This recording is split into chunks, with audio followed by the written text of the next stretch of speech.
Professor, que calor é esse? Seria o fim dos tempos?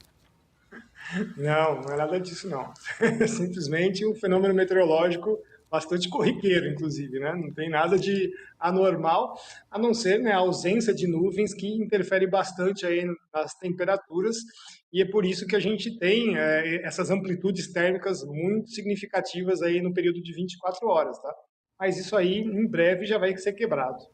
Eu gostaria de dizer que foi o nosso público que pediu a sua participação aqui, professor. E quero também dar um recado aí para quem está nos acompanhando, se quiser sugerir nomes, temas e comentários, se inscreva no Umbrella Media e deixe lá a sua mensagem. Professor, aquecimento global existe? Não, o aquecimento não é global, tá? Alguns lugares do planeta podem até mesmo aquecer, mas muitos outros estão resfriando ou até permanecem frios, tá? Ao mesmo tempo, é a área tropical do planeta que é extremamente variável, dada aí a distribuição de energia que ocorre pelo globo proveniente dessa mesma região. Então, a própria atividade dessa região, ela interfere bastante nas temperaturas. Temos que ressaltar também que nós temos as diferenças dos hemisférios, né? O hemisfério norte é muito mais suscetível às bruscas variações, exatamente porque ele tem um efeito da sua continentalidade, e é claro, né, os fenômenos oceânico-atmosféricos da interação ar-mar, especialmente aqui no Pacífico, o Laninha, o El Ninho, que sozinhos conseguem mudar as temperaturas do planeta inteiro, então as temperaturas globais, tá? No final das contas, o que acontece? Eles vão somar tudo isso e tiram uma média global. Aí vão encontrar os seus efeitos, os efeitos de todos esses fenômenos, medidos como aquecimento, que pode variar de 0,2 a 0,4 graus Celsius. Ou seja, isso não é nada, né? Isso aqui é a variabilidade normal que nós temos no clima. Tá? E eles consideram isso aquecimento global. Curioso que quando as variações vão para baixo, elas são totalmente desconsideradas. Então, no final das contas, não podemos dizer que há um aquecimento global quando os processos de medição para obter esse valor não têm um significado físico. Tá? O que encontramos são as flutuações de temperatura completamente normais na área de climatologia e que não representam um estado climático, apenas um resultado momentâneo deste parâmetro atmosférico, em especial a temperatura. Mais de 97% dos climatologistas que publicam trabalhos em revistas especializadas concordam que o aquecimento global e largamente causado pelo homem. Essa falsa ideia é passada propositadamente ou será que está faltando aí algum estudo mais aprofundado para esses especialistas? O interessante é que, primeiramente, nem são todos climatologistas desse número que eles gostam de propagar, tá? Essa falácia tem nome e origem, tá? A origem dela é do trabalho do Bedford e do Cook, que é de 2013. Veja só, eles são da área de sociologia, eles não têm nada a ver com climatologia. Aí a pesquisa deles foi totalmente derrubada pelo trabalho do Legatz, do Sun e do Briggs em 2015. Então, onde eles levantaram aí quase 12 mil artigos científicos. Agora, pasme, né? Apenas 0,37% desses trabalhos, 0,37% dos 12 mil artigos, disseram que a elevação de 0,7 graus Celsius desde 1950 é devido à ação do homem, 0,37. Quando você vai somar os incertos, os que estão sem posição, os que são supostos e aqueles que rejeitam completamente essa hipótese, a soma chega a 99,63%. Então é exatamente o oposto, tá? Isso é uma fraude. De certo que tá, como dizia o meteorologista estadunidense, o John Coleman, né? Ele faleceu agora em 2018, mas ele era um dos fundadores do The Weather Channel. Na verdade, ele dizia que 97% dos sujeitos que receberam foi financiamento para falar de mudanças climáticas antropogênicas, para falar do tema, olha só, né? Nesse contexto geral. Aí, o que eles vão fazer? Né? Eles vão contribuir para formar uma literatura, entre aspas, criando esse efeito propagandístico que há uma preocupação científica, quando, na verdade, ela é falsa, né? O próprio Nigel Calder, também que faleceu em 2014, ele é um produtor e editor científico, ele era totalmente cético a essa história e ele dizia, já em 2007, que se você for falar sobre mudanças climáticas, será dinheiro fácil para fazer a sua pesquisa e engordar a sua carreira. O que de fato é verdade, inclusive aqui no Brasil. Tá? Então, assim, vamos tirando as verdadeiras prioridades humanas do foco da ciência, depositando dinheiro em uma fraude que não tem muito mais objetivos de domínio de discurso para fins políticos, tá? E a priori seria só isso. E são bilhões de dólares que já foram gastos com essa história. Falamos aqui sobre a falácia sobre o aquecimento global. Professor, envolve dinheiro e interesses internacionais nessas informações falsas que são propagadas aí para a população. E o Brasil, de um tempo para cá, o senhor falou 2013, 15, já houve prova de que, comprova, estudo, que não existe e, no entanto, esse discurso continua sendo espalhado aí, continua ganhando força. Sim, ele continua ganhando força porque ele pertence a uma agenda internacional. Então, muito dinheiro é colocado em cima disso e, como a gente fala, né, tem toda aquela soberba humana dentro da ciência que quer participar dessas agendas ao invés de estar excluído, né, do trem. Historicamente, houve períodos, né, cíclicos quentes e frios, é algo que ocorre normalmente. Qual que foi o período mais quente que nós vivemos aqui, por exemplo, no Brasil? Nós temos, na verdade, um histórico mundial, né? São vários tipos de períodos. No último 1 milhão de anos, nós tivemos os períodos glaciais e os interglaciais. Os períodos glaciais duram cerca de 90 a 100 mil anos, veja só, é bastante tempo, enquanto que os interglaciais, como o atual, de 10 a 15 mil anos. Então, a Terra passa muito mais tempo como uma bola de sorvete do que, na verdade, aquecida, né? Esse nosso tempo atual, que é o período do Holoceno, as temperaturas eram muito mais elevadas quando começou o evento, então há cerca de 10 mil anos do que está agora. Tá? E é por isso que nós temos ainda muito gelo no planeta, porque se a temperatura veio descendo no Holoceno, ainda está muito frio em relação aos outros interglaciais.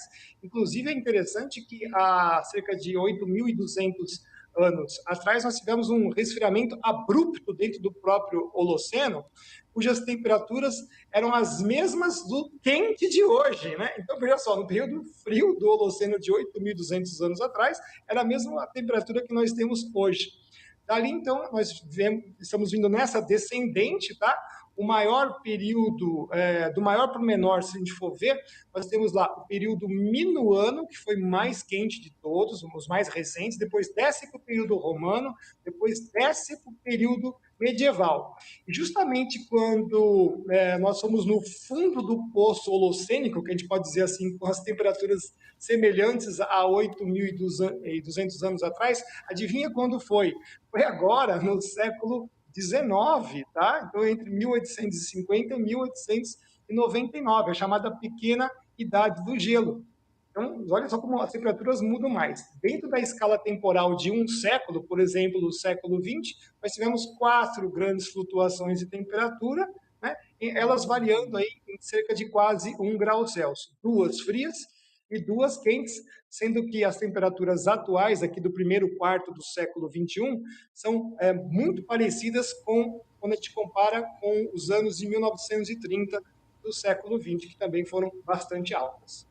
Por isso que o senhor riu quando eu perguntei no início se esse calor todo é o fim dos tempos, né?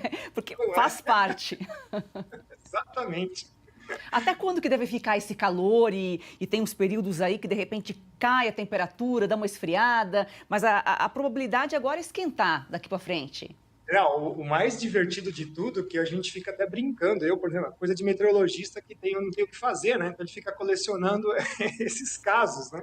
Porque nós temos essa bolha gigantesca, que a gente até pode falar um pouco dela daqui a pouco, né? Mas ao mesmo tempo, o cinturão de baixas pressões de ciclones provenientes da Antártida, ele ainda está muito afastado do continente antártico, ou seja, ele está em latitudes mais baixas, porque tradicionalmente onde ele deve estar, né? Que a gente chama da trilha das depressões. Então veja só o embate que nós temos de um cara de um lado extremamente frio, do outro extremamente quente, e é por isso que, de repente, nos estados do sul e na região do estado de São Paulo, você tem quedas abruptas em 24 horas e 15 graus Celsius, né? Você acorda de manhã com o maior calor e chega à noite e está um frio de lascar. Então, esse período de transição da primavera tem justamente esse papel, né? Um embate muito grande, que a gente chama de intensos gradientes, dessa coisa colossal, de estar de um lado com alta pressão, calor, etc., por causa da insolação, e depois vem aí um sistema frontal, derruba as temperaturas, passa rápido, 48 horas depois mudou de novo. É meio que normal esse período agora do ano. A Força do Agro está discutindo hoje as condições climáticas, que têm tudo a ver com a agricultura. Nosso programa tem o papel de desmistificar informações que são repassadas de forma errada. E hoje quem desvenda alardes do clima é o doutor em Geografia e climatologista Ricardo Felício. Professor, e o ser humano consegue mudar o clima, influenciar no clima do planeta ou é outra falácia? Não, não consegue não. Trata-se de forças descomunais, né? Iniciantes pelos próprios elementos extraterrestres, que você tem o Sol, a mecânica do planeta Terra, a ação da Lua, né? Depois nós vamos ter os elementos internos ao próprio sistema, que sempre respondem a esses estímulos que vêm de fora. Majoritariamente são os oceanos, as superfícies congeladas, as áreas de desertos e semiáridos, que determinam as principais características nucleares do clima. E os vulcões, que são sempre aquelas incógnitas que você nunca sabe quando vai explodir um, tipo do Krakatoa, que faz um ter verão no ano, né? Majoritariamente, nós temos as nuvens como um papel fundamental, exatamente o que nós estamos passando agora, né? E nós não conhecemos nada sobre elas e muito mais as suas propriedades. Tá? Veja só que elas conseguem controlar de 1/4 a 1/3 do balanço de energia de todo o planeta. Tá? São todos elementos que atuam de forma superior e todos os outros não, eles vão atuar de forma regional ou local. Tá? Então, só conseguem se manifestar, ou seja, trazer os seus efeitos, quando essas escalas superiores elas amainam, porque quando elas estão aí a imperar, por exemplo, vem um sistema frontal, ele derruba tudo.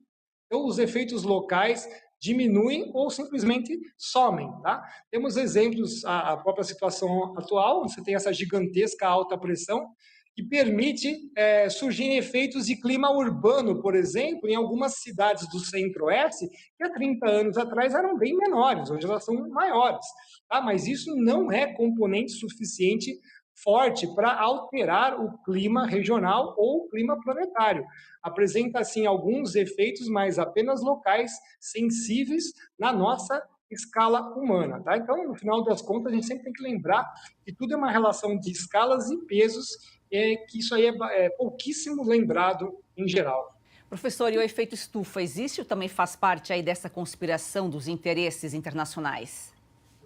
Não, a atmosfera da Terra não trabalha como uma estufa, né? A atmosfera é dividida em camadas e cada uma delas tem as suas propriedades. A troposfera, que é a camada onde nós temos a nossa vivência ambiental, ela jamais operou com uma estufa. A troposfera é a primeira camada de baixo para cima. É um conceito que é usado erroneamente, porque a estufa é a casinha de vidro. Na casinha de vidro ela trabalha assim, entra a radiação solar, incide sobre a superfície, aquece o ar lá dentro, sai sim a radiação de onda longa que foi gerada na interação, o que não sai lá de dentro é o ar que ficou aquecido. Então, o que a casinha de vidro faz, o que a estufa faz, é bloquear a mecânica de fluidos. Justamente, olha só, justamente o que a troposfera não faz.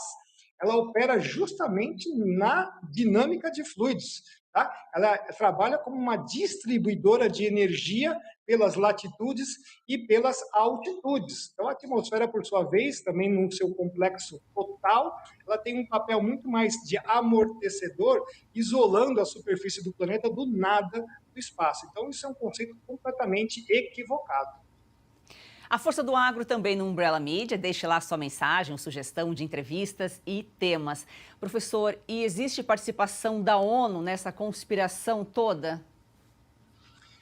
Sim, a ONU é um órgão político, né? Dentro das suas propostas e atribuições, ela elenca o que a gente chama de quadros técnicos. E por isso que nós temos aí a OMS, né? Que é a Organização da Saúde Mundial, né? Que, por exemplo, agora está buscando ser também um órgão de controle mundial. Nós temos a OMM, que é a Organização Meteorológica Mundial, enfim, muitos outros. E dentro disso você vai ter também os seus chamados painéis político-científicos. Olha só, o termo já envolve político-científico.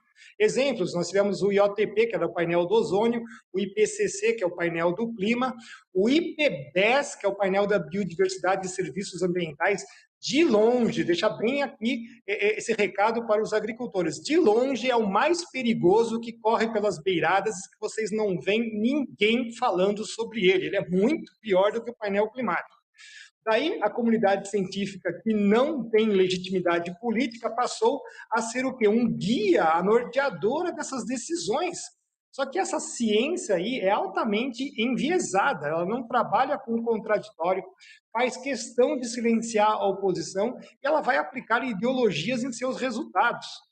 Como o IPCC, que admite colocar literatura não revisada, portanto propagandística, dentro dos seus sumários para executivos. Ou seja, são aqueles relatórios de 25 páginas apresentados aos nossos políticos pouco alfabetizados que nós temos ao redor do mundo. Isso mostra, então, o seu caráter, que não é ser científico, mas defender sempre uma causa. Né? Assim, nós não estamos fazendo de maneira nenhuma ciência, mas adotando medidas políticas supostamente legitimadas por uma ciência bastante fraca e muito partidária. Infelizmente. Agora, professor, a gente sabe das mudanças climáticas, que não é o aquecimento global, que não é o efeito estufa, mas de que forma que essas mudanças climáticas impactam para a agricultura? Isso é muito importante, né? Porque a agricultura é uma das poucas indústrias abertas, né? Feitas a céu aberto, né? Vamos dizer bem assim, né? Ela responde à variabilidade climática interanual, ou seja, o que acontece de um ano para outro, como a gente falou que acontece, porque o clima não é estático, mas ele é bastante dinâmico. Vai ser determinado pelos elementos dos sistemas meteorológicos de média e longa duração e a sua persistência, isso também é muito importante da gente ressaltar. Certamente, ela sofre de efeitos do clima, também em períodos maiores, permitindo, então, ganhar ou você perder campos de cultivo de culturas específicas, conforme nós temos aí a variabilidade climática sobre as regiões. O que realizamos é uma engenharia de produção para determinar quais são as áreas mais favoráveis a certas culturas, além, é claro, né, de termos aí as tecnologias das sementes que se adequam aí às variações. Agora, é importante ressaltar que o Brasil já passou por fases de aquecimento e resfriamento que afetaram a agricultura tanto para melhor quanto para pior. Tá? Não há nenhuma novidade nisso, a não ser a nossa resiliência que vem aumentando e não diminuindo, como eles costumam falar, justamente porque cada vez mais nós estamos usando essa verdadeira ciência, né, as tecnologias para vencer esses obstáculos que o clima e a meteorologia nos oferecem. Lembrando que também estamos no Umbrella Mídia. A Força do Agro, aqui você tem conhecimento, informação sobre o setor que mais cresce no Brasil. O agro tem o papel de alimentar o mundo. O Brasil é um dos poucos países que tem esse potencial. Professor, esse seria um dos motivos de organizações internacionais de criticarem tanto o nosso país e colocar o Brasil como vilão em termos de poluição, degradação do meio ambiente, usando até a Amazônia como foco? Sim, isso é correto, né? De fato, não tem como o Brasil entrar nessa competição, que eu gosto sempre de dizer isso, né? Como assim? O Brasil não pode entrar nessa competição? Não, ele está fora dessa competição porque ele já é o concurso, tá? Ele é simplesmente o ganhador por excelência. E não tem como fugir desses fatos, né? Inclusive assumidos por relatórios e agências internacionais que indicam o Brasil nessa condição, mas eles nunca indicam de forma direta, sempre de forma velada, né, regionalizando o feito, por exemplo, de termos muitas florestas no hemisfério sul ou no continente sul-americano.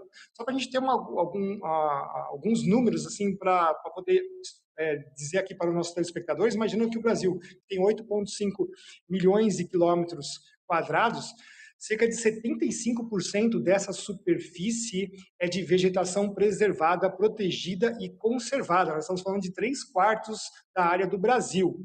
E dentro dessa fatia, cerca de 21% é vegetação preservada nos imóveis particulares. Isso é um disparate.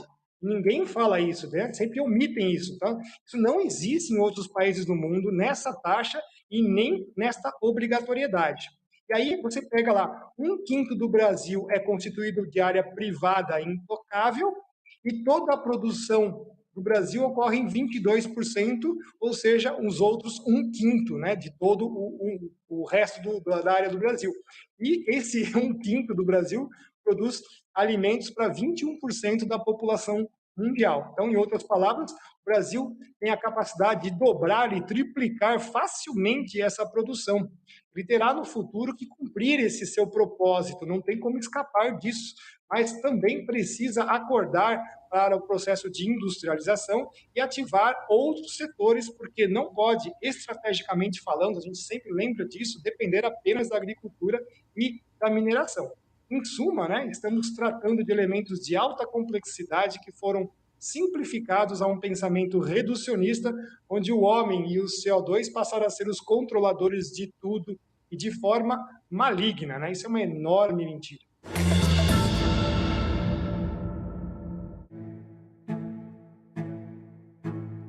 Prosperidade e crescimento pessoal e independência financeira.